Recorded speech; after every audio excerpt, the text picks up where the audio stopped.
In the quiet village of Ogbuno, people spoke in hushed tones whenever the wind blew from the direction of the Odiu hills. The hills were green and beautiful from a distance, but no one dared go near them. Mothers warned their children, hunters stayed far away, and even the birds flew around it, never above. At the edge of the village, there lived a lonely farmer named Obina. He was strong and kind, but his life was filled with silence and sorrow. Years ago, his wife, Adiz, died giving birth to their first child, who also did not survive.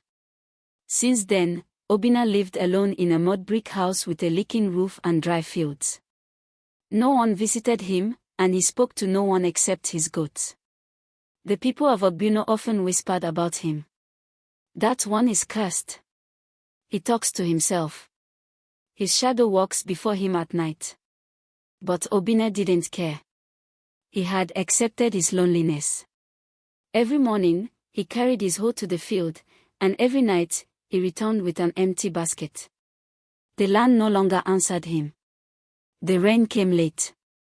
Even the yams refused to grow. One night, as Obina sat outside watching the moon rise, something strange happened. A soft voice called his name. Obina. He stood up, heart beating fast. The voice was not harsh, not frightening. It was sweet and calm, like a lullaby his mother used to hum when he was a child. Obina, come. He looked around, but saw nothing. Just the moonlight and the rustling trees. He shook his head, thinking it was a dream. But then, he saw it, a faint green light floating in the air, slowly moving toward the Odiu hills. He should have gone back inside. He should have prayed and closed his ears. But instead, something pulled him. Something deep inside. Without thinking, he followed the light barefoot, leaving his hoe behind. The path to the hills was narrow, overgrown with weeds. The air was colder there, and every sound felt louder, the crunch of leaves, the chirping of crickets, his own heartbeat. At the base of the hill, he found a small cave hidden behind thick vines. The light floated into the cave and vanished. Obina hesitated. The stories of this place rushed through his mind. The cave where spirits sleep. Where those who enter never return. Where the snake goddess lives. He took a deep breath.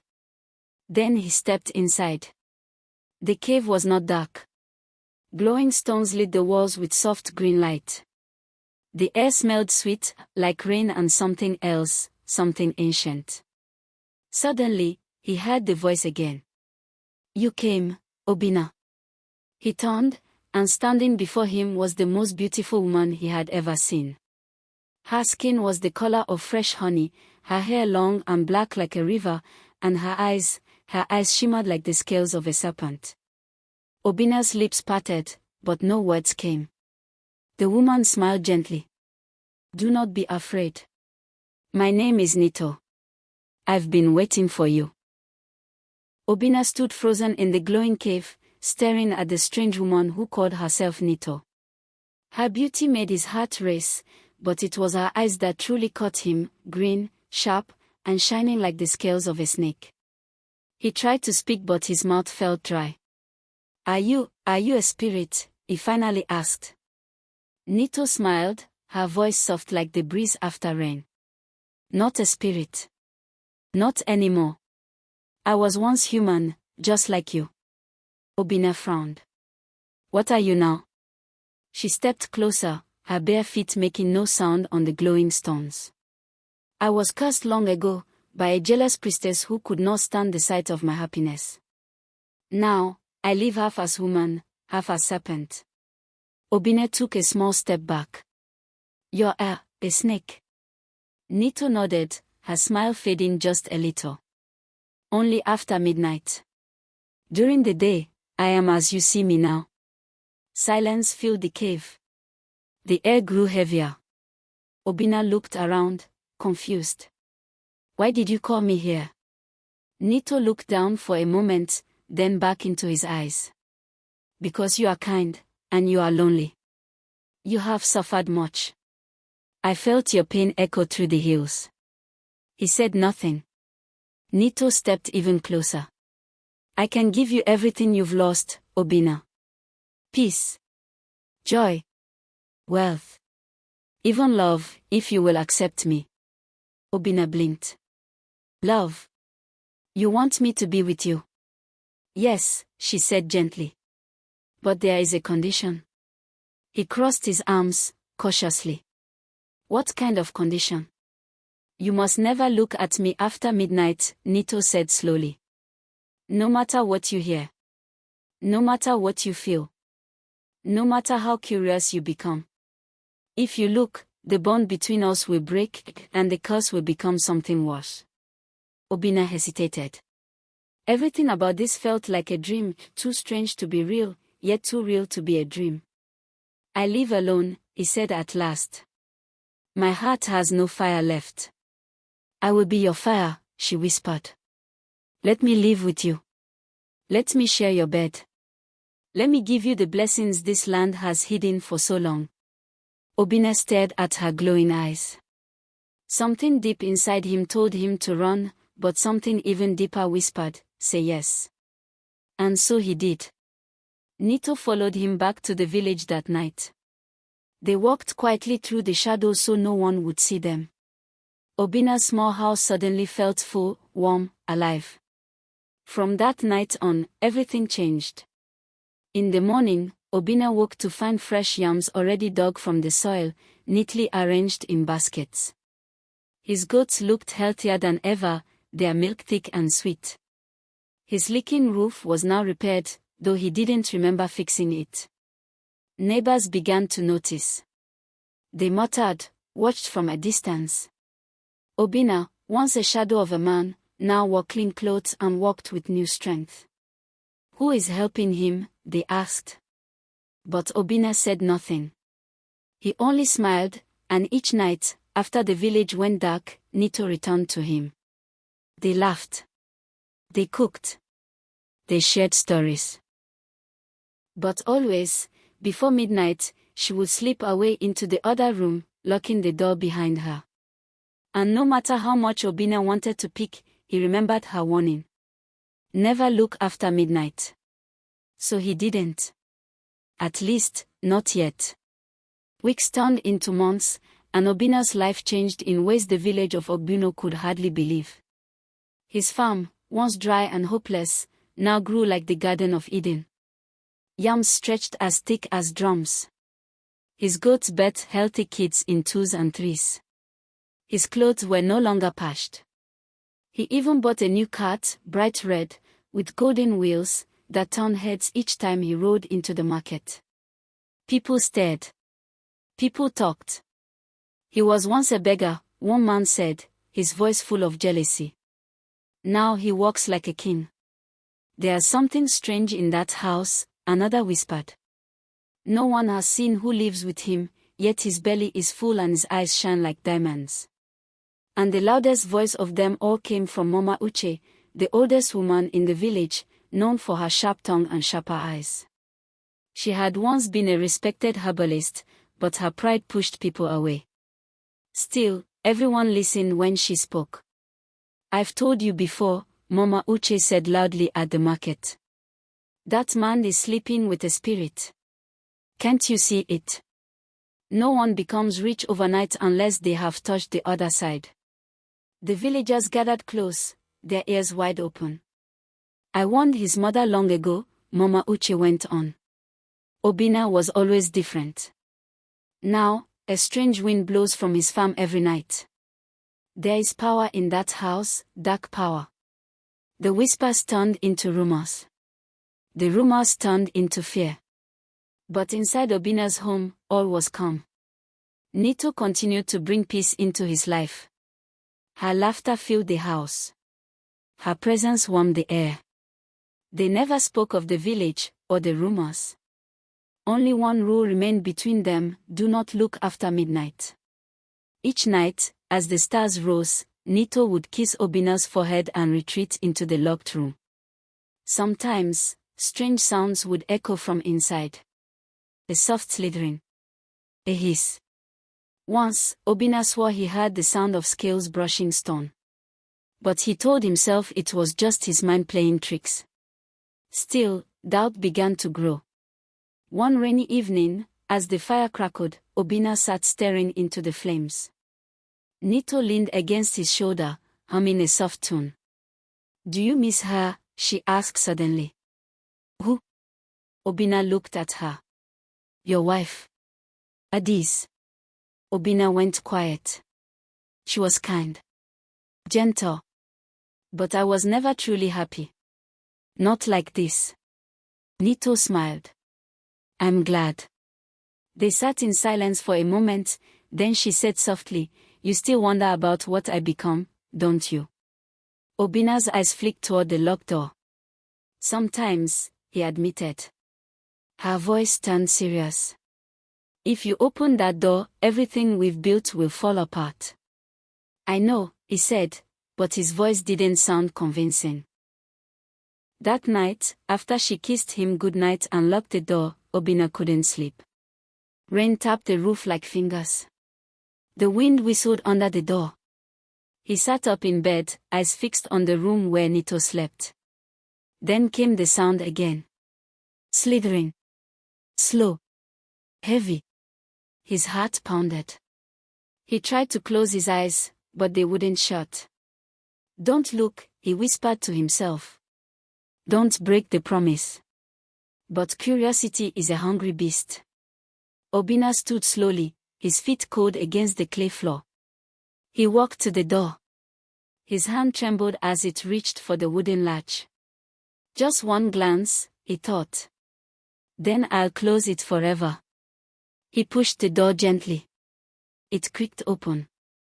Inside, green light danced on the walls.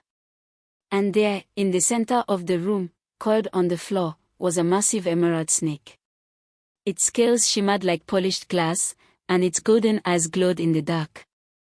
The creature raised its head, slowly, gracefully, and stared at him.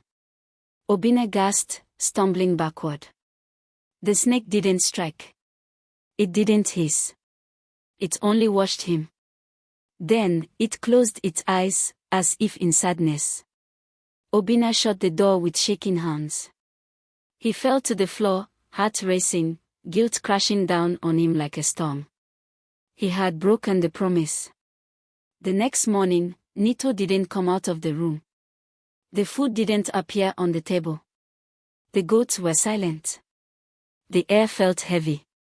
Obinna knocked on the door, then again. "Nito." No answer. He fell to his knees, eyes full of tears. "I'm sorry. I couldn't help it. Please, come back." For hours, he waited. Just before sunset, the door finally opened. Nito stepped out slowly, her face pale, her eyes no longer glowing. She looked tired. "Hurt." "You looked," she said softly. Obinna nodded, ashamed. "I did, but only once. I swear." Nito stood still for a long time. "I warned you.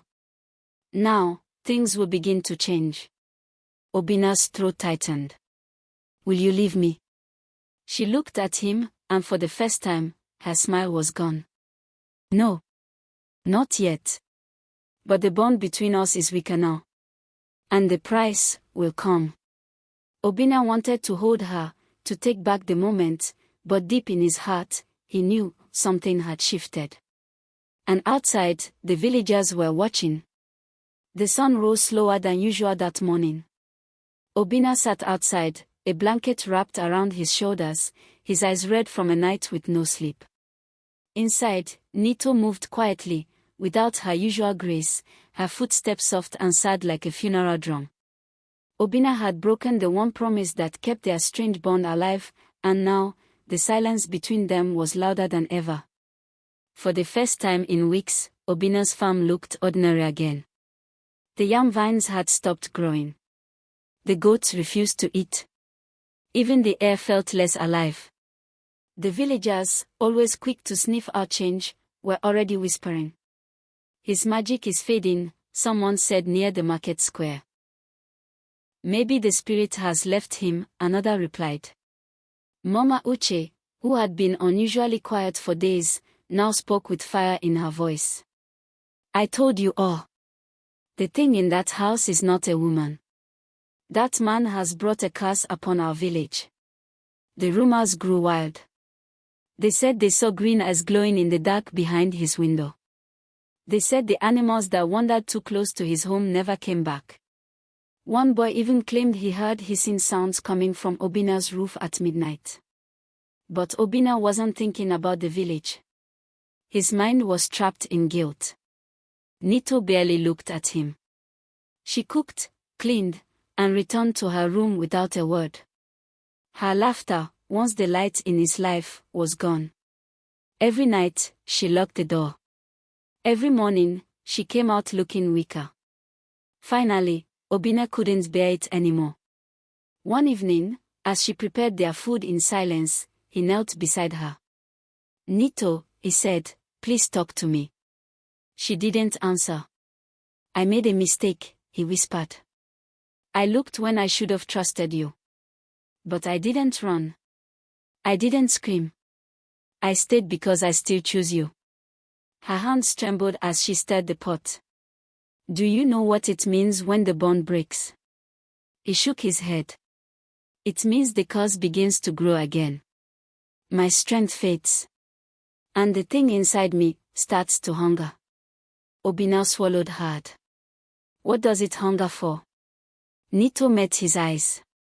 Souls. A cold wind blew through the open window. Obina felt like the world had suddenly tilted. I was cursed to take from the world what I once gave, she said quietly. Kindness, peace, joy, those things once lived inside me. But now, I take them from others. That's the price of the curse. She stood, walked slowly to the door, and turned back. If you love me, truly, then you must leave. Before the curse takes more than just your harvest. But Obina couldn't walk away. I don't care if the whole world calls you cursed. You're all I have. Tears filled Nito's eyes, but she shook her head. And that's exactly why the curse will grow. That night, the wind howled harder than before. The villagers gathered near the square, worried. Some said they saw green lightning flash in the sky. Others claimed to hear a loud, distant hiss echoing from the hills. In Obina's home, the lights flickered. The walls seemed to breathe. He waited near the room where Nito had locked herself in. Suddenly, a scream tore through the house, not human, not animal, something in between. Obina jumped to his feet. Nito. No answer. He ran to the door and knocked hard.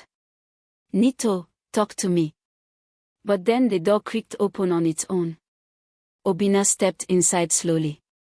The green glow was back, but this time it was darker, heavier. In the center of the room, the great emerald serpent lay stretched across the floor, but it wasn't alone. Above it floated a vision. Nito's spirit, eyes closed, hands clasped, as if sleeping in prayer. And the snake was changing. Its eyes flicked open, golden and sharp. Its tongue flicked the air. The air grew heavy. Obina felt his knees weaken.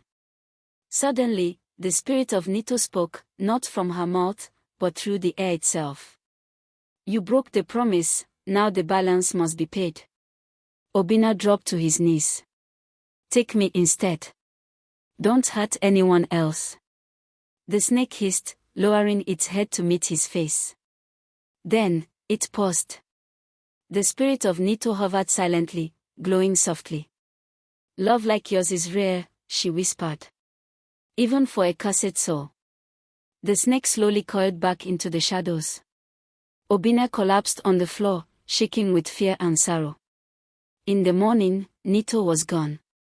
No sign of the serpent. No sound. No warmth. Obina searched every room, the fields, even the path leading to Audio Hills, but she had vanished. And from that day on, strange things began to happen in Ogbuno. One woman claimed she saw Nito in the forest, speaking to the trees. A child swore a green-eyed woman saved him from drowning in the river. And every full moon, a soft glow appeared above the hills, just for a moment, before fading again. As for Obinna, he remained alone. His wealth disappeared, but he didn't mind. His heart had known something powerful, something many could never understand. And though the villagers still whispered, they no longer laughed. They now spoke of him with a mixture of fear and respect. Far away from Obinna, in a busy town near the river, a young man named Chuka sat in a classroom filled with books, chalkboards, and distant thoughts. He was the son of the late hunter Okafor, a man who had once been famous across the region for his bravery. After his father's death, Chuka was raised by an aunt in the city and sent to school. But no matter how far he went, his heart often returned to the village where he was born. One afternoon, as Chuka walked past a local stall, he overheard two old men talking. "You've heard the story from Obinna, haven't you?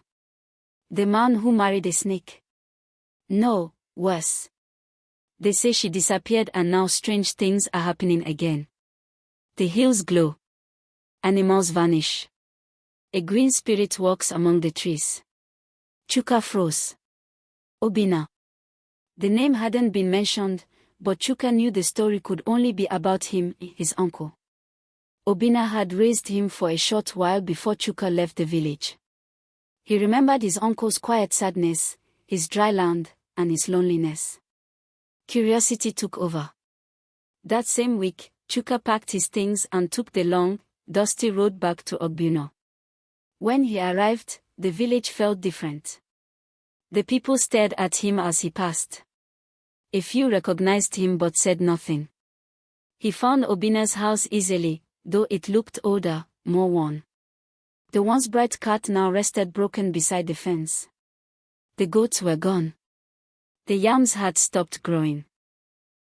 He knocked on the door. It opened slowly. Obinna stood there, older, thinner, and his eyes, once lively, were now dull like forgotten coals. "Uncle," Chuka said gently. Obinna stared for a long moment before embracing him. "You came back." They sat by the fire that evening, and Chuka listened quietly as Obinna told him everything. About Nito. The cave. The curse. The warning. The broken promise. And how she had vanished. When the story ended, Chuka didn't laugh. He didn't doubt. Instead, he said, "You loved her." Obinna nodded. "With everything I had. And now, she's gone. And part of me with her." Chuka leaned forward. "But the curse is not finished." Obinna didn't answer. That night, Chuka walked through the village under the moonlight. He watched how the trees bent strangely near the edge of the forest. He saw birds circling the Odiu hills, crying without song. And when he stood near the cave entrance, hidden behind vines and shadow, he felt a chill rise through his bones. "She's still here," he whispered. "Somewhere." The next day, Chuka met with Mama Uche. The old woman narrowed her eyes when she saw him. "You're Okafor's son." "Yes. You should have stayed in the city. This place is no longer for children." "I didn't come here to play," Chuka said boldly. "I came to end the curse." Mama Uche raised an eyebrow. "You believe it now?" "I do. But I also believe she wasn't the enemy." Mama Uche's face tightened. "The enemy is the secret. Secrets that grow in darkness become monsters." Chuka left her with a warning, "I will go to the cave. And I'll bring back the truth." That evening, against Obinna's wishes, Chuka entered the cave alone. It was just as Obinna had described, green glowing stones, soft air, the smell of something ancient. He moved slowly, step by step, until he reached the center of the cave. There, coiled on a stone platform, was the emerald serpent. Its body shimmered, but it did not move. Chuka knelt. "Nito," he whispered. "If you are still inside this, if you can still hear me. I am not here to hurt you." The snake's eyes opened, two golden orbs, watching him calmly. I believe you tried to protect him, Chuka said. And I believe you are still fighting the curse. The snake hissed softly but did not strike. Chuka reached into his pocket and pulled out a small black bag. Inside was a charm his late father had once used, a talisman made from lion hair, bitter kola, and sacred wood ash. He placed it gently on the ground. I don't know if this will help, he said, but it was made to protect hunters from the unseen. Maybe it can protect you too. The snake slithered slowly toward the charm. Its body moved like water, smooth and silent. It stopped beside it, then touched it gently with its nose. And then, something strange happened. The green glow of the cave began to fade. The serpent's body shimmered, growing lighter, brighter, until for just a moment, Chuka thought he saw the shape of a woman's face in the air. Then, silence. Chuka returned to Obina's house with trembling hands. She's still there, he said. But something changed when I offered the charm. She isn't gone, not fully. Obina's eyes lit up for the first time in weeks. You saw her? I did. And I think she's waiting for something, or someone, to set her free. Obina stood, a new strength rising in his chest. Then we'll go together. We'll end this. Outside, the villagers watched from the shadows. The hills were glowing again. But this time, the light felt different. For the first time in months, hope flickered in Obina's heart. He and Chuka spent days returning to the cave, bringing fresh offerings, clean water, herbs, and charms passed down by hunters of old. Each time they entered, the serpent's glow grew gentler. And each time they left, Obina felt a small piece of Nito calling back to him. But not everyone in the village shared in their quiet mission. Word had spread quickly, too quickly. Whispers swirled like dust in the wind. The snake has returned, the boy and his uncle are feeding it again, this time, it must be killed. And behind those whispers was none other than Mama Uche, now louder than ever. Fools, she cried in the market square. You want to talk to a serpent? You want to save it? The same thing that cursed our hills. That killed our livestock. That made our children sick. People gathered around her, frightened and confused. But he says the snake is a woman, a young girl said timidly. A woman turned monster. Mama Uche snapped. We must finish what our ancestors feared. Fire will cleanse her. That night, a group of men, led by Mama Uche's nephew, Kolechi, a hot-headed hunter, gathered with torches and machetes. Back at Obina's home, he and Chuka were preparing to return to the cave once more. Obina had found a necklace Nito once wore, a small silver pendant shaped like a leaf, and he hoped it might help bring her back fully. But before they could leave, a loud knock shook the door. Chuka opened it to find a young boy panting, his chest rising fast. They are coming, the boy gasped. With fire. With weapons. They are going to the cave. Obina's heart dropped. No. He grabbed the pendant and raced into the night, Chuka close behind. The forest was alive with the sounds of rustling leaves and distant shouts. The glow from the Odiu hills lit the sky like a quiet fire, guiding their steps. They reached the cave just as the mob approached from the opposite side, torches high, eyes burning with fear and hate. Kolechi stepped forward. Out of the way, uncle. That thing has fooled you long enough. She's not a monster. Obina shouted. She's still in there. She's changing. Becoming whole again. She's a serpent, Mama Uche said coldly, stepping from behind the men. And she belongs to the dust. The ground trembled. From inside the cave, a soft green light pulsed, growing brighter, warmer. Suddenly, the emerald serpent slithered out slowly, calmly, its golden eyes watching the mob. No fangs. No aggression. Just sorrow. Obina held up the silver pendant. Nito, he whispered, voice trembling. Come back. The snake stopped. Its body began to shimmer. And before their eyes, it began to change, slowly, painfully, into a human form. Nito stood before them, weak, glowing faintly, her eyes full of tears. Gasps filled the air. But Kolechi stepped forward, blind with fear. Witch! He raised his spear. Chuka acted first. He jumped between them. No. The spear grazed his shoulder, but he held his ground. She's not here to hurt us, Chuka cried. She was cursed. And she chose to return. The villagers hesitated. Nito, breathing heavily, stepped forward and looked at Mama Uche. I never wanted to harm this village, she said softly. Only to love and be loved. The mob lowered their weapons. Only Mama Uche remained unmoved, eyes narrowing. But something had shifted. The snake woman's return had touched their hearts.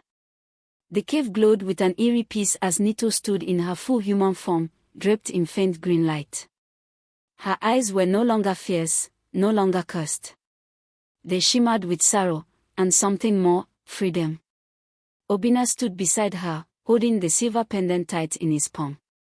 Behind him, Chuka winced from the shallow wound on his shoulder, but his gaze was steady, proud.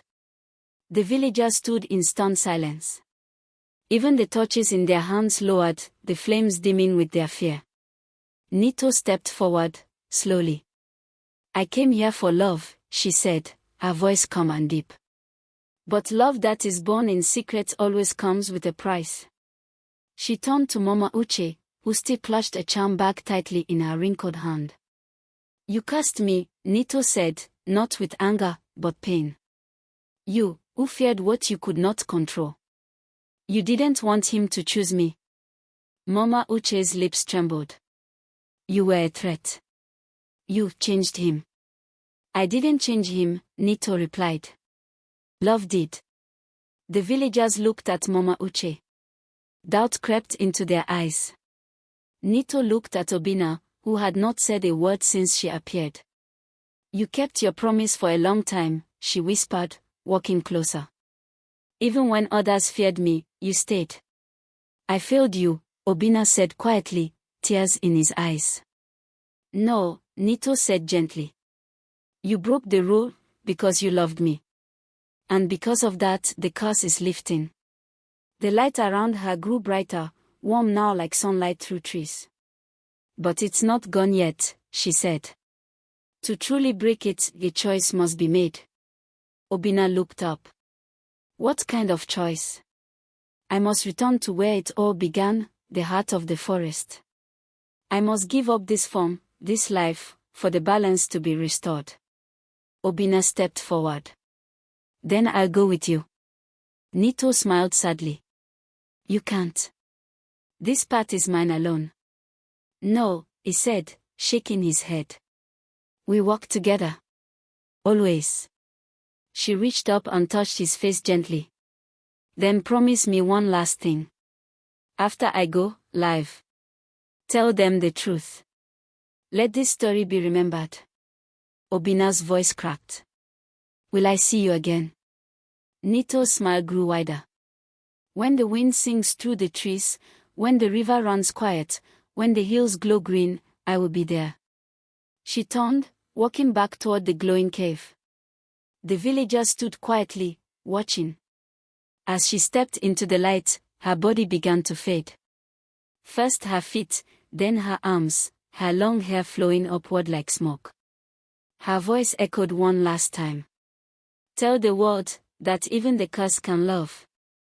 And then, she was gone. The lights faded. The cave dimmed. Silence returned. In the weeks that followed, everything changed. The hills of Ogbuno, once feared, became a place of peace. The land grew rich again. Rain returned. Crops flourished. Mama Uche vanished from the village, leaving behind only whispers. Obina stayed. He rebuilt his home, simple and strong. Children often came to hear his tale. And each time, he would end the story with the same words. She was a snake. She was a woman. But above all, she was love. And at night, when the moon was full and the hills glowed faint green, some said they saw her, Nito, dancing between the trees, her laughter blending with the wind. The legend was born. And it would never be forgotten.